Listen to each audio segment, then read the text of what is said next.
Après le pillage qui a été signalé dans la localité de Musezero et Murori, dans le groupement de Busanza, on signale encore de nouveaux affrontements entre les forces armées de la République démocratique du Congo et les terroristes du M23.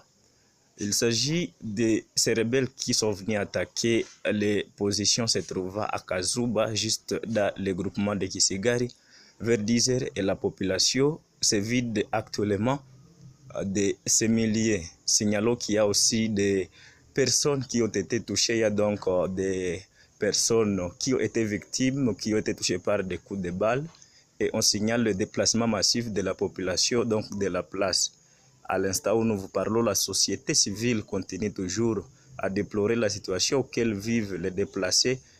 Et voilà que dans le groupement de Busanza actuellement, le calme est sous contrôle parce que les positions des FARDC continuent toujours à contrôler Karambi et Kitagoma.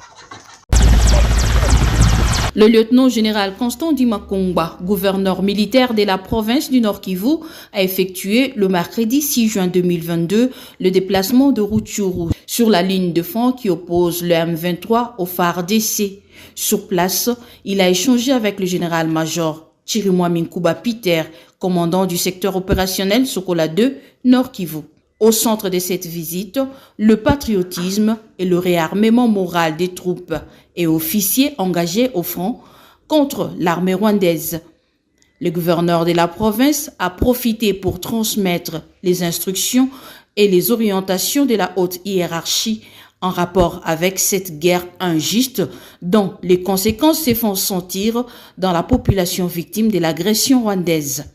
Le lieutenant-général Constant Dimakongba a surtout insisté sur la protection de la population avant de demander aux commandants d'unité d'avoir en main leurs hommes, de galvaniser leur morale et d'accomplir avec détermination la mission des FARDC qui est celle de défendre l'intégrité du territoire national jusqu'au sacrifice suprême. Le gouverneur de la province du Nord Kivu, le lieutenant-général Constant Dimakongba, a effectué ses déplacements en compagnie de ses conseillers principaux en charge des opérations et de la communication. Cérémonie de funérailles ce mercredi 6 juillet 2022 au stade Afia.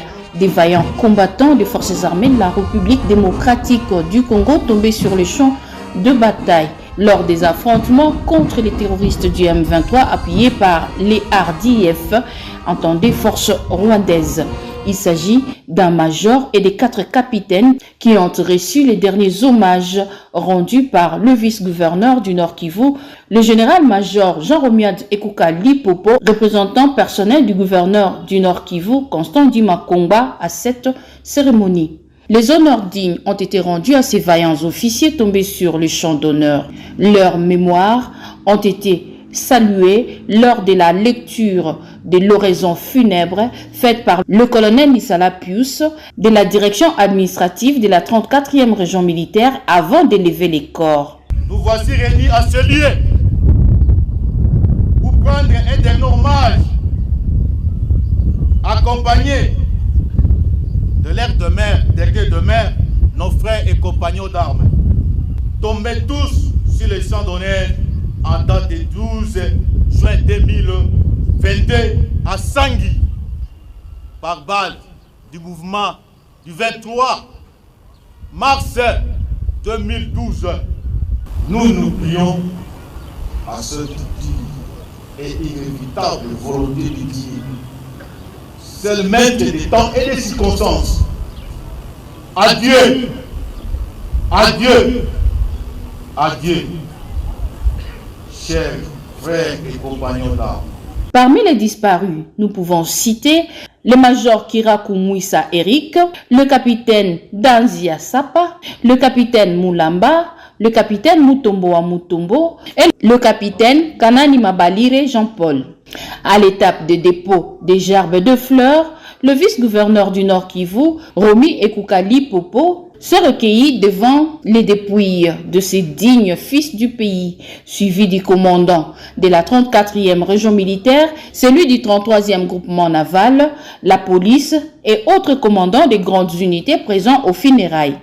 Décédé le 12 juin dernier à Sangui, en territoire de Rutshuru. C'est aussi métier chemin du ciel à Mugunga qu'ils vont désormais reposer à jamais. C'est une visite de suivi de nos activités du CICR au Nord Kivu et nous avons l'occasion avec monsieur le gouverneur d'échanger sur la situation humanitaire dans le Rutshuru, également au Grand Nord Kivu, et puis des dossiers d'intérêt réciproques par rapport à la gestion notamment de la prison, par rapport à des questions de formation également sur les services de sécurité. Alors sur le terrain, nous poursuivons les activités qui visent essentiellement à assister et à protéger les personnes victimes des conflits. Donc ça va d'activités notamment médicales, de chirurgie, de soutien aux structures de santé, mais ça va également en distribution d'aliments, de biens de première nécessité, visite des personnes détenues. On s'occupe aussi beaucoup avec la Croix-Rouge de la réunification des enfants qui sont séparés par le conflit. C'est une vaste palette en fonction des besoins.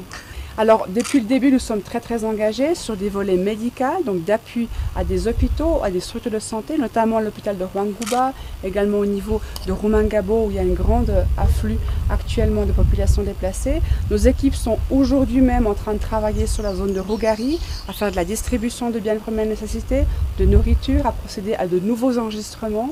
On est également très actifs au niveau de l'eau. On a des équipes aujourd'hui même à Rutshuru qui travaillent sur l'évaluation des besoins d'adduction en eau, des équipes qui font de la protection. Donc on a en permanence, dès que la situation du conflit le permet, des équipes qui partent se déployer par la route pour travailler avec les populations, les autorités pour trouver des solutions aux urgences. Alors nous avons la chance d'avoir une excellente qualité de collaboration entre la Croix-Rouge, le CICR en général et les autorités. Donc nous avons échangé de manière très positive sur les activités humanitaires du CICR et écouté avec beaucoup d'intérêt les conseils sur les besoins qui ont été constatés par les autorités sur ce qui se passe dans le terrain. Le commissaire provincial de la PNC au Nord Kivu invite les policiers à éviter toute forme de tracasserie dans l'exercice de leur travail quotidien. Il a insisté sur le respect des principes pendant les heures de couvre-feu et la vigilance.